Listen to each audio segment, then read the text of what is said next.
ఆలోచన చేయండి. మేము అధికారంలో ఉన్నప్పుడు, నేను ఎమ్మెల్యేగా ఉన్నప్పుడు, నేను మంత్రిగా ఉన్నప్పుడు ఒక్కసారి 2014 నుంచి 2019 వరకు మీరు చేసినటువంటి అక్రమాలు, ఇల్లీగల్ యాక్టివిటీస్, మీరు చేసినటువంటి స్కాములు, మీరు చేసినటువంటి పాపాలు ఇవన్నీ ఏంటా అని ఇక్కడున్నటువంటి ఒక సామాన్య జర్నలిస్టు మిమ్మల్ని ప్రశ్నిస్తే, జర్నలిస్టు మర్డర్ల దాకా కూడా మీరు చేసినటువంటి పాపాల గురించి నేను ఒక్కరోజు ఆలోచించుంటే ఏమైండేవాళ్ళు పుల్లారావు గారు? మీరు ఏమైండేవాళ్ళు? ఒక్కసారి ఆత్మవిమర్శ చేసుకోండి. నా మీద పెట్టిస్తారా కేసులు? మా నాయకుల్ని వేధిస్తారా?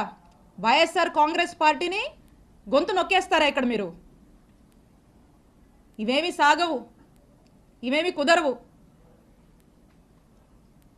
ఈరోజు మీరు చేస్తుంది ఏందా అంటే ఇలాంటివన్నీ ప్రోత్సహిస్తూ వాట్ నాట్ ఈరోజు నియోజకవర్గంలో వాట్ నాట్ జరుగుతుందండి. ఈరోజు ప్యాకెట్ నడుస్తుంది, గ్రానైటు, గ్రావెలు, సెటిల్మెంట్లు, అక్రమాలు, ఇల్లీగల్గా ఎలా డబ్బులు సంపాదించాలి, బార్ షాపులు, బెల్ట్ షాపులు, ఇవో ఇలా చెప్పుకుంటూ పోతే చాలా ఉన్నాయి. సరే, జనం ఆశపడో సూపర్ 6, సూపర్ 7 అని చెప్పారు, మాయమాటలు చెప్పారు. సరే చూద్దాంలే అనుకున్నారు. ఇంత పెద్ద మ్యాండేట్ మీకు ఇచ్చారు ఈ రాష్ట్రంలో. మేము కూడా అనుకున్నాం, ఓకే మేము మంచి చేసి ఓడిపోయాం, గెలుపోవటమి సహజమే, చూద్దాం ఏ మేరకు ఈ ప్రభుత్వం ప్రజల ఎక్స్పెక్టేషన్స్కి తగ్గట్టుగా పనిచేస్తుంది చూద్దామని మేము చూస్తున్నాం. చాలా క్రమశిక్షణగా, చాలా పద్ధతిగా మా నాయకుడు చూపించినటువంటి బాటలో ప్రజలకు మేలు చేస్తూ నడవడమే మాకు తెలుసు. ఇలా మీలాగా చీప్ ట్రిక్స్, ఈ చీప్ పాలిటిక్స్ ఎవడనో పెట్టుకొని ఎవడోనో పెట్టి ఏదేదో చేస్తామంటే నేను ఒకటే చెప్తా ఉన్నా. నాకు నవ్వొస్తుంది పుల్లారావు గారు. ఎందుకో చెప్పనా? నా రాజకీయ అనుభవం 7 ఏళ్ళు. నా 7 ఏళ్ల రాజకీయ అనుభవం ముందు మీ 25 ఏళ్ల రాజకీయం తల జించుకుంది ఈ రోజుతో అనిపిస్తుంది.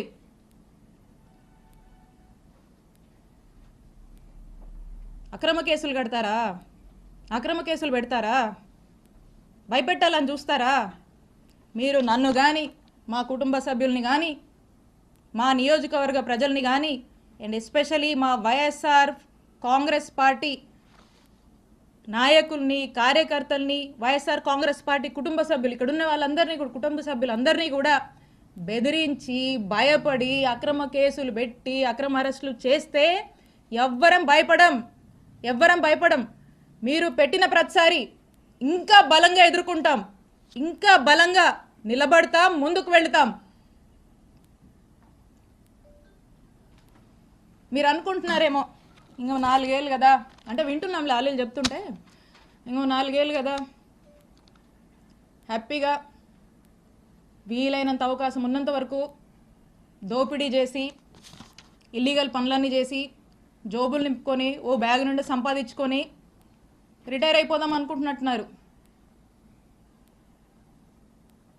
ఇప్పటి నుంచి మొదలుపెట్టినా నేను ఇంకో 30 నుంచి 40 సంవత్సరాలు రాజకీయాలు ఇక్కడే చేస్తాను.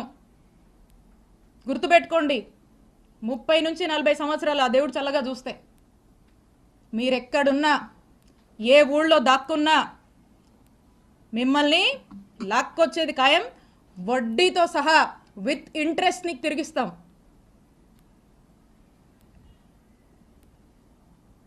అలాగే కొంతమంది ఈయనను చూసుకొని, అధికారులను చూసుకొని అర్జెంటుగా కయ్యానికి కాలు దూకుందామని చెప్పి వార్డుల్లో, గ్రామాల్లో మా వైఎస్ఆర్ కాంగ్రెస్ పార్టీకి సంబంధించినటువంటి యాక్టివిస్టులు, నాయకులు కావచ్చు, కార్యకర్తల మీద కావచ్చు, ఏదో కాలు దూకి ముందుకొచ్చి పిచ్చి పిచ్చి కట్టుకథలల్లి కేసులు పెడదాము, గొడవలు పెట్టుకుందామని ముందుకు దూకుతున్నారేమో. మీ ఎవ్వరిని మర్చిపోను, అందుకే చెప్తున్నా, ఆయనకి మీకు మీ ఎవ్వరిని వదిలిపెట్టం. మీ సంగతి తేలుస్తాం, తేల్చి రాజకీయం చేసుకుంటామని తెలియజేస్తున్నా. And officers, I have lot of respect for all of you. అధికారులందరి మీద నాకు అపారమైనటువంటి రెస్పెక్ట్ ఉంది. మీరు ప్రజలకు అవసరం వచ్చే పనులు చేయండి, ప్రజలకు 4 మంచి పనులు చేయండి, ప్రజలకు అండగా ఉండండి, ప్రజలు మిమ్మల్ని గుర్తించేలా మీ పరిపాలనని కొనసాగించండి. ఇలాంటి అక్రమాలు చేసేటువంటి వాళ్ళకి, ఇలాంటి అవినీతి పనులకు మీరు అండగా ఉండొద్దు. కొంతమంది ఉన్నారు బాగా అత్యుత్సాహానికి పోతూ ఇట్లాంటి పనులు చేస్తూ ఉన్నారు. నేను చెప్తున్నా, ఇలా అత్యుత్సాహంతో ఏ ఆఫీసర్ అయినా ఇష్టం వచ్చినట్టు చేస్తూ ముందుకు వెళ్తున్నాడా, I'm telling you, you will face severe consequences in the future. You are going to face severe consequences. నేను హెచ్చరిస్తున్నా అత్యుత్సాహం చూపించేటువంటి ఆఫీసర్లని, మరింత అత్యుత్సాహం చూపిస్తున్నటువంటి కొంతమంది టీడీపీ వాళ్ళని, ఇక్కడున్నటువంటి ఎమ్మెల్యే పుల్లారావు గారిని, మీరు మా జోలికి వస్తే, మమ్మల్ని తప్పుడు కేసుల్లో ఇరికిచ్చి నానా ఇబ్బందులకు మమ్మల్ని గురి చేస్తే, I'm telling you note this, for every action there is an equal and opposite reaction. Newton's 3rd law గుర్తుపెట్టుకోండి. For every action of yours there is going to be an equal and opposite reaction from us when day comes, when time comes. మాకంటూ ఒక రోజు వస్తుంది, మా జగనన్న ప్రభుత్వం మళ్ళీ ఒక రోజు వస్తుంది, తేలుస్తాం మీ సంగతి.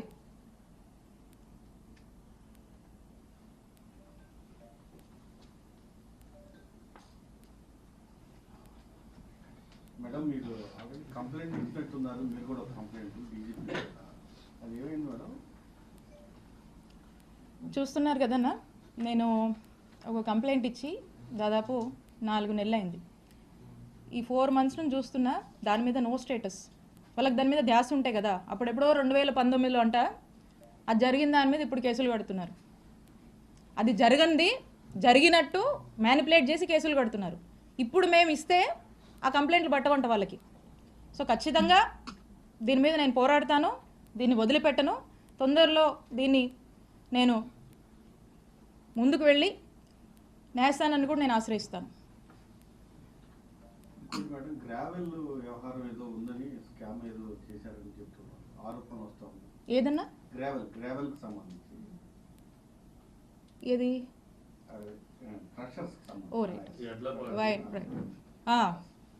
ఇప్పుడు మాట్లాడుకున్నాం కదా ఒక కట్టుకథ గురించి. ఇప్పుడు ఇలాంటి కట్టుకథే ఆ క్రషర్కి సంబంధించి కూడా. దీని స్క్రీన్ ప్లే, డైరెక్షను, ప్రొడక్షను, ఇదంతా ఎవరో ఏంటో దీని మీద మళ్ళీ స్పెసిఫిక్గా